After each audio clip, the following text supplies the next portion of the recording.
Hello guys, तपाईहरुलाई फेरि पनि स्वागत छ टोपे दाइको नयाँ ब्लगमा।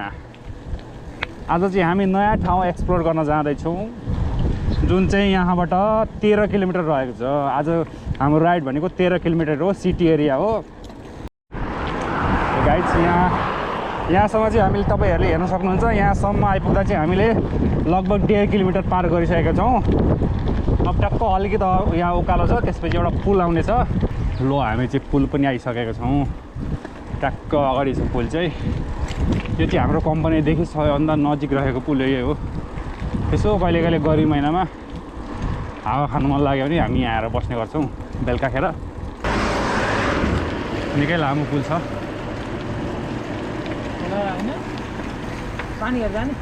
हामी चाहिँ यहाँसम्म ठ्याक्कै हेर्न सक्छौँ 4 किलोमिटर डाउन गरिसक्यो हामीले आजको राइड। यता हेर्न सक्नुहुन्छ मेरो लेफ्ट साइडमा। यहाँ यस्तो गौतम बुद्धको मूर्ति, धेरै भगवान्। अब यहाँ चाहिँ भगवान् होला, के अरे नेपालमा चाहिँ भगवान्, अब कोरियामा चाहिँ गड भन्छ सायद, के हो मलाई थाहा छैन। तर धेरै छन् यहाँ चाहिँ। त्यो सायद यहाँ बनाउँछ होला, हेर्न सक्नुहुन्छ। यो गौतम बुद्धको मूर्ति ठुलो छ। अरू मूर्तिहरू चाहिँ जस्तै कोरियामा प्राचीन काल, नेपालमा जस्तै प्राचीन काल त्यो राणा शासनको जस्तै यहाँ ब्लग पनि बनाउने रहेछ। मूर्ति सुर्ती हेर्न सक्छ, घरमा सजाउने डिजाइनको लागि एकदम राम्रो छ। अब नेपालमा भए चाहिँ हाम्रो युट्युबको मालिकले लिनुहुन्थ्यो होला। अब यो टाढा भएपछि चाहिँ अलिक गाह्रै हुन्छ। यो चाहिँ हाम्रो कम्पनीदेखि नजिकै गएर एउटा सानो गाउँ जस्तो भनौँ न। सानो गाउँ, सानो घरहरू छन् गाउँघरका। यस्तो कुकुर पालेका छन् 3-4वटा। यहाँ चाहिँ एउटा चर्च परेन, एउटा ठुलो चर्च छ। यहाँ के हो, रेस्टुरेन्ट होला सायद। जस्तै सानो घर भए पनि सबै चाहिँ घरमा चाहिँ एकदम छ क्या। फुल भन्यो भने प्रत्येक घरमा यहाँ चाहिँ चर्च छ एउटा। चर्च हेर्नु, फुल त घरै पछि फुल। यो चाहिँ चर्च है। यो चाहिँ यो वरिपरिको सबैभन्दा प्रसिद्ध चर्च होला सायद। ठुलो छ हेर्दा पनि।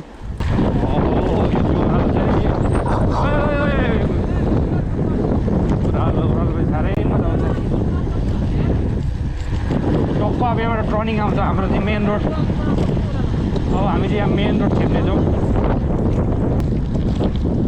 यहाँबाट हाम्रो हाइवे सुरु भयो। ल गाइस, स्टार्ट।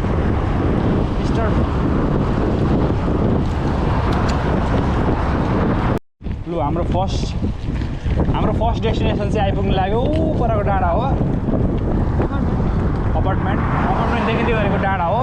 त्यहाँबाट ओह्रालो एकचोटि डाँडा झरेर ओह्रालो झरेपछि हाम्रो पहिलो डेस्टिनेसन आउँछ।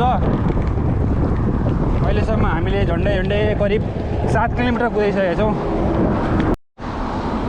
लु गाइज, हामी डाँडा त आइपुग्यौँ, तर यहाँ चाहिँ ट्राफिक धेरै रहेछ। एकछिन हामी सिग्नलमा बस्नु पर्ने जस्तो भयो।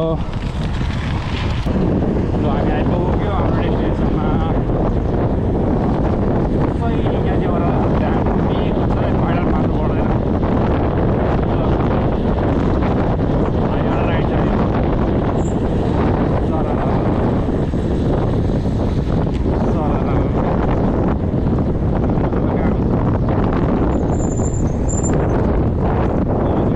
गाडी राखेर फेरि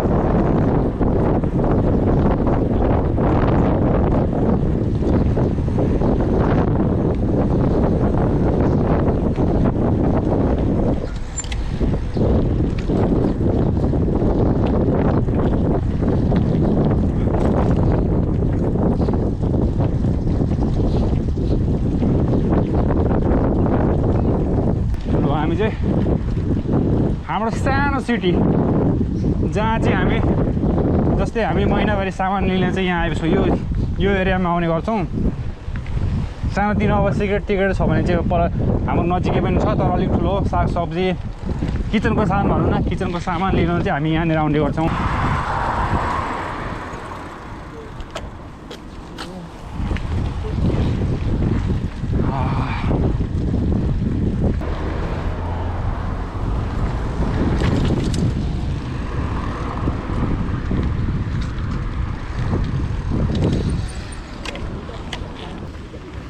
मसाजी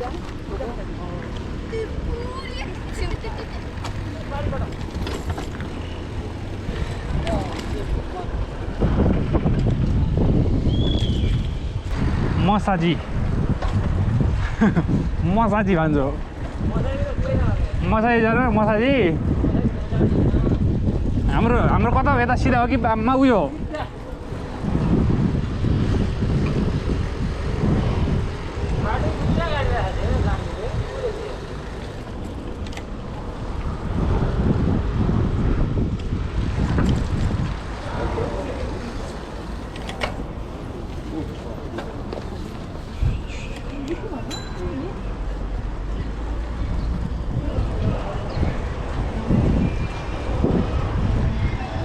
ल हेर्न सक्नुहुन्छ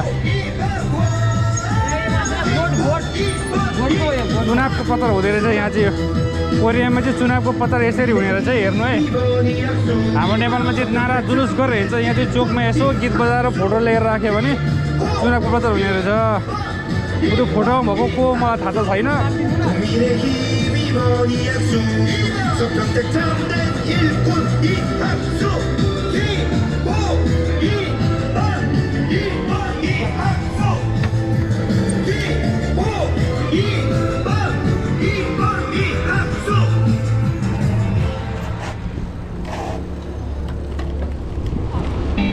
우리 아이들이 안전하게 자랄 수 있는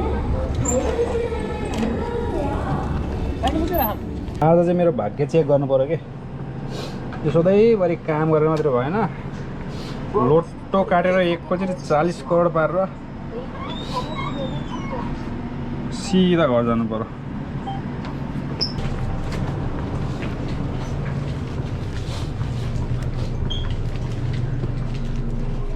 को भन्छ तिमी जाँदैनौ तिमी लिँदैनौ मैले अनलाइनबाट किनेको एउटा मेरो पर्समा हाल त यो यहाँ ब्याग छ यो चाहिँ कोरियाको 10,000 अब यसको चाहिँ म 2टा लोटो काट्नु जाँदैछु लोटो काट्ने फेरि लाइन रहेछ 안녕하세요. 자동 토장 주세요. 예. 네, 감사합니다. 예, 감사합니다.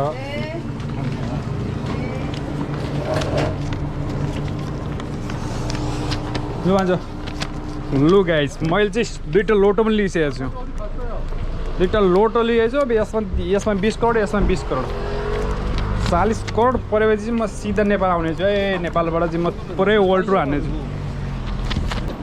ल guys same beet different vocal होइन अनि म ट्याक्कै ब्याक भइसकेको छु तपाईँहरूको आफ्नै तुपेदा स्लिम सेडी होइन नन स्लिम सेडी अनि कति राम्रो हो सुटी अनि त्यसपछि के भन्छ अनि त्यसपछि म ब्याक भइसकेको छु कृपया अब चाहिँ अब हाम्रो चाहिँ अब म चाहिँ यस्तो भोइस ओभर दिनु गइरहेको छु कृपया अब ध्यान दिएर हेर्नु होला होइन अब हामी नयाँ ठाउँ जाँदैछौँ है हाम्रो गन्तव्य चाहिँ हामीलाई थाहा छैन है हामी जाँदैछौँ सिधै अब हेरौँ कहाँ पुगिन्छ है बिहान दिएर तपाईँहरू पनि हेरिदिनु होला नसुटाइकन है ल यहाँ कति शीतल रहेछ घाम पुरै झिकिँदो रहेछ है कता हो फेरि यदि कता कता हो कता आइयो अरे कहीँ न कहीँ पुग्यो भने हामी त उता कम्पनी पुग्यो होला बडै मानव कम्पनी भन्छ अस्ति यहाँ अर्को ठाउँ पनि छ यस्तै पार्क जस्तो यो पार्क जस्तै ल अब हामी त्यहाँ बाटो कट्ने तयारीमा छौँ हरिबत्ती बोल्नु पर्ने छ ल हरिबत्ती बोलेको छ होइन हामीले पार गरिसकेको छ यता हेर्नु है हरिबत्ती बोल्न साथ हामी अगाडि बढिसकेका छौँ ल गाइज हामी अगाडि बढिसक्यौँ है त ल है त अब अर्को ठाउँ जाँदैछौँ कृपया तपाईँ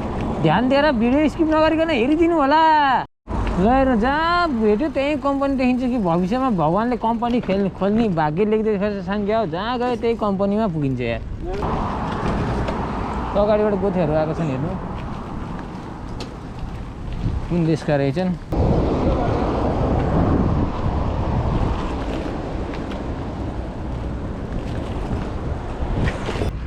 कोरियाको बागमती हो यो पुरा बागमती यो फोहोर फालेर यस्तो भइरहेको होइन कि पानी यस्तो हो कि हो तल माटोहरूले गर्दा पानी यस्तो हो यो होइन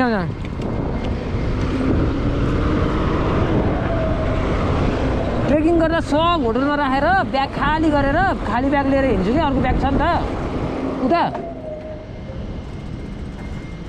ल गाइज हामी त कहाँ आयो यार म त कन्फ्युज भयो कि है गाह्रो नभए तपाईँलाई म राम्रो ठाउँमा लिएर जान्छु ल मैसँग बसिरहनु होला सिट बेल्ट बान्नु होला ल गाइज अब हामी चाहिँ यस्तो घुम्दै घुम्दै यहाँ कता कता आइसकेको छौँ। ल यो चाहिँ बिल्डिङ मलाई हेर्ने रहर थियो कि हाम्रो उता कम्पनीबाट देखिन्छ यो बिल्डिङ। ल हेर्नु गाइज यो बिल्डिङ चाहिँ है घरबाट देखिने। यहाँ चाहिँ मलाई एकचोटि के रहेछ कम्प्लेक्स रहेछ के रहेछ मलाई एकचोटि जान चाहिँ मन छ यार। लास्टै दामी देखिन्छ कि पुरै सिसाको। यो चाहिँ मलाई एकचोटि हेर्न जान रहर त थियो। त्यहाँ पार्क दामी छ कि ट्याक्कै पुल पारि समुद्रको छेउमा दामी पार्क छ। साइकल जानु मिलेन त्यसलाई भन्छु यहाँ छ त।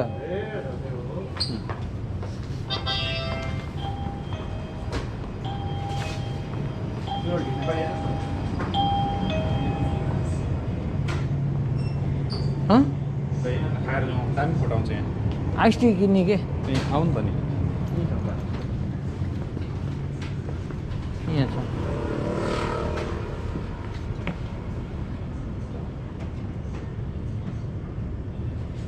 के खान्थ्यो यो जेरो पिरो पिरो खाले होइन ए पिरो खाले र तितो खाले भए तितो खाले खाने खान्छ लेमन होइन यो लेमन र के हो लेमन र एलोभेरा।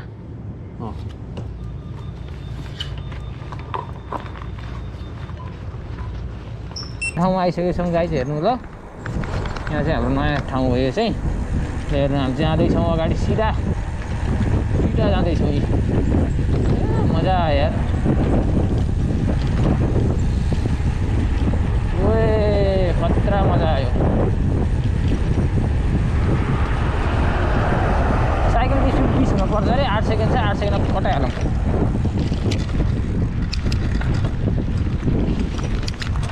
साइकलको स्पिड चाहिँ ओन्ली 20 भनेको यहाँ चाहिँ है 20 चाहिँ राख्नु पऱ्यो। यहाँ हेर्नु ब्रिज कस्तो दामी ब्रिज चाहिँ।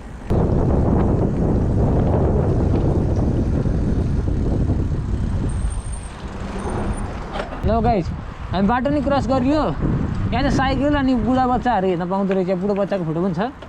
अब यहाँबाट हामी घर जान्छौँ। लोकेसन चाहिँ अहिलेसम्म हेरेँ होइन लोकेसन चाहिँ अब हेरेर जानुपर्छ। ल अब चाहिँ हामी के गर्नु अब यही भन्दा जाने भयो दिने यार। अब चाहिँ हामीलाई जाँदैछौँ जस्तो घरतिर जाँदैछौँ है। अब घर चाहिँ जाँदैछौँ। अब त्यो बाटो चाहिँ अब हेर्नुपर्छ। यो चाहिँ घाँसको बाटो आएछ। अब यहाँ सुनसान छ यार माहौल यार। चाहिँ हामी फर्किँदैछौँ होइन। अब आजको डेस्टिनेसन त्यति राम्रो भएन काठमाडौँ होला है। अब के गर्नु त त्यस्तै हो। त्यो चाहिँ के न के त छ क्या कम छ कम अग्लो छ। उहाँ कम्पनीबाट देखिन्छ 15 किलोमिटर टाढा भनेको। जस्तै हाम्रो हर्दीपुरबाट नारायणगढ जति टाढा। अनि नारायणगढको देखिन्छ त घरबाट देखिँदैन नि त। यहाँ त देखिन्छ क्या। त्यही भएर मलाई रहर लाग्यो। ल यहाँ हेर्नु अब साँझ पनि परिसक्यो नि त। यहाँ यस्तो खुल्ला छ। गाडी एउटा छैन फेरि। गाडी त एउटा दुइटै छ 3-4वटा छ भनौँ न। यत्रो हाइवे छ यी। लगाइ अब बाटो पनि क्रस गऱ्यो फेरि त क्रस गर्नुपर्ने हुन्छ। फेरि हामी कुर्न पर्छ यार एकछिन यार। त्यो समस्या फेरि यार यहाँ।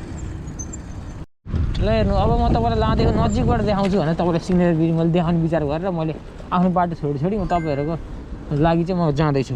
हेर्नु ल है। ल हेर्नु अब नजिकबाट सिग्नेचर ब्रिज। ल हेर्नु त्यहाँ ब्रिज हेर्नु त कत्रो ठुलो छ। ल हेर्नु त्यहाँ कत्रो छ नि त। लास्टै ठुलो छ कि टाढोबाट अलि देखेँ कि नजिकबाट त यस्तरी हेर्नुपर्छ टाउको सिधा बनाएर।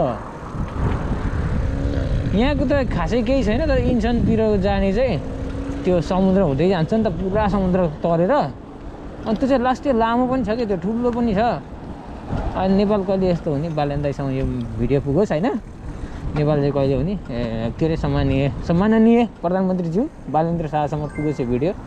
अनि यहाँ हेर्नु सिग्नेचर ब्रिज यतिको नेपाललाई पनि बनाउनु पऱ्यो। हाम्रो गाउँतिर पनि चाहियो एउटा ब्रिज छ त्यो बनाइदिनु पऱ्यो।